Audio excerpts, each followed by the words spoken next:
Okay, cashify. Let's see. I said, this is after some other conversation, but maybe I don't have to read the whole thing. I said, I never say there's something not wholly subjective. I just value the subjective. I don't call it crap. That's the thing. I value my subjective perceptions, acknowledge they are subjective, and still embrace them. That's what you seem to have trouble taking. To which Cashify replies, we both do that. What makes me oh so superior and right, said sarcastically, of course, is that I don't think there is anything oh so superior and right in the values I hold. I hold this no value is superior to any other, including this one, in the same way that you hold it is absolute that there are no absolute truths.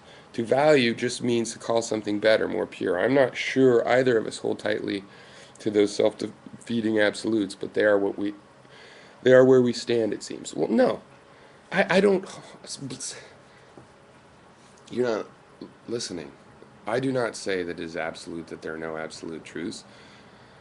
The statement there are no absolute truths is itself not absolute because the definition of absolute and truth and no for that matter are not absolute. So no, just because it's put in words does not mean it's absolute. Quite the opposite. Its statements are theoretical, and even to the degree that they're accurate, we don't fully understand what they mean. Now the issue here with this stuff is that okay, hold on just a sec.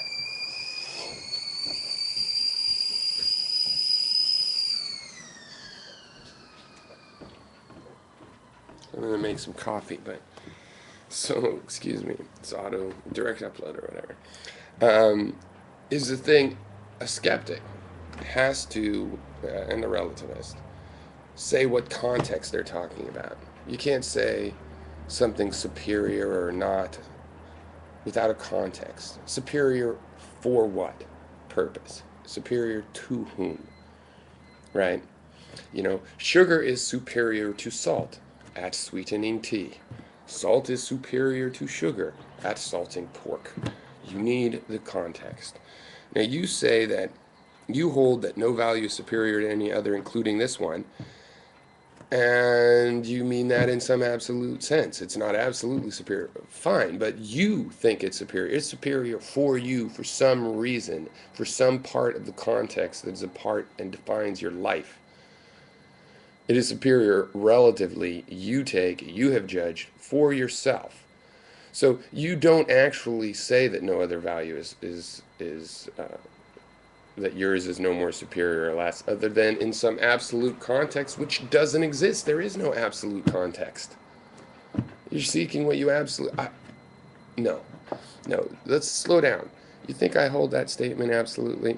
That there are no absolutes? I don't think you understand absolute. I know this is one of the most confusing sides of this, but just because you make a statement, I don't like peas, that doesn't make that an absolute. Maybe I do like peas. Maybe I haven't been cooked the right way. Maybe it depends on my mood. Maybe my taste buds have changed. You know, you have to state a context, okay? You have to state a context, and you have to admit that you're personally judging the context, right? Because you're not necessarily correct. You know, you can judge that sweet and low is good for sweetening tea, and somebody else can say no, and it's all very personal. But it doesn't mean the ideas don't exist, and it doesn't mean that there's not a concept of superiority.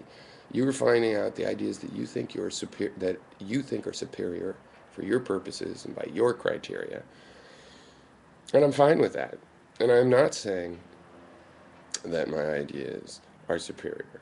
People can get that idea because I'm confident in them, but I fully understand that other people have other ideas, and I want them to have other ideas, contradictory ideas, especially ones that don't necessarily make sense to me that I'm not going to follow up on. Somebody has to.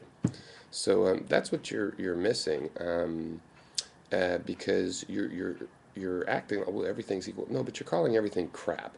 You're not just saying everything's equal. Everything's equal. This or that. No, you're saying everything is crap. You are not. You are disvaluing stuff because it's all subjective. You're disvaluing the world of knowledge because it's all opinion. The why, who said opinion was a bad thing? I don't think so. That's our real difference. Not that I hold something absolute or, like you said, relatively objective or something which is an oxymoron as far as I can figure out, But I kind of got your gist, you know. You're complaining that I think I can get a little hook on the world. No, I can't. I can only get a hook on my subjective world, the one that is created, that is a collection of all these perceptions that I get. That subjective world, I can judge things as superior or inferior based on my criteria and those perceptions. And I'm not saying that you would make the same judgment. You would make a different judgment. That's what makes it not objective. It's not absolutist.